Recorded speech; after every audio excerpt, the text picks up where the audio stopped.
Hello guys! Welcome to my channel. So ngayon po ay magle-layout ako ng tarpaulin. May sinend na sa akin yung customer na gayahin ko daw yung design nun.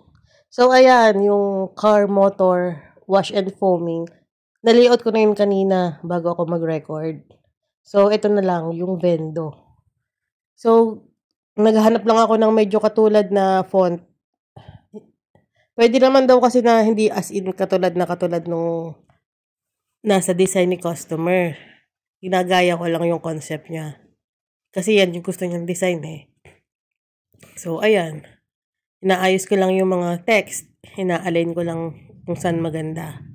Tapos, nag-download pala ako ng car wash boy dito sa Google. Mabuti na nga lang nakita ko kagad yung yung picture na ginamit dun sa ni customer. Tapos, tinanggal ko lang yung background nung picture.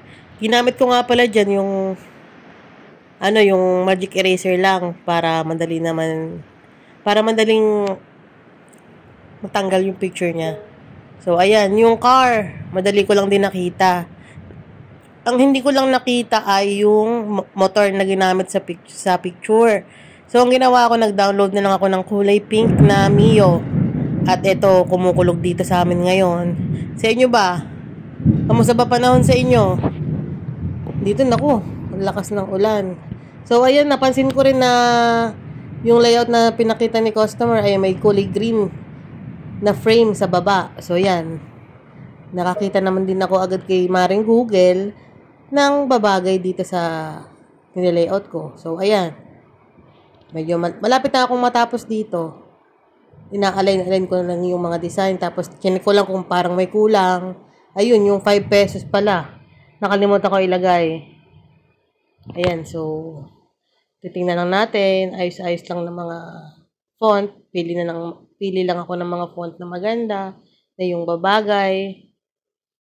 So, yan. Ayan. Yan, yung self-service na lang. Tapos, pwede na to. Okay na to. Yan. Pwede na yun i-print. So guys, nga pala, ang size nito ay 3x3. So 36x36 inches para sa tarpaulin ni sir. Ayan. Okay na.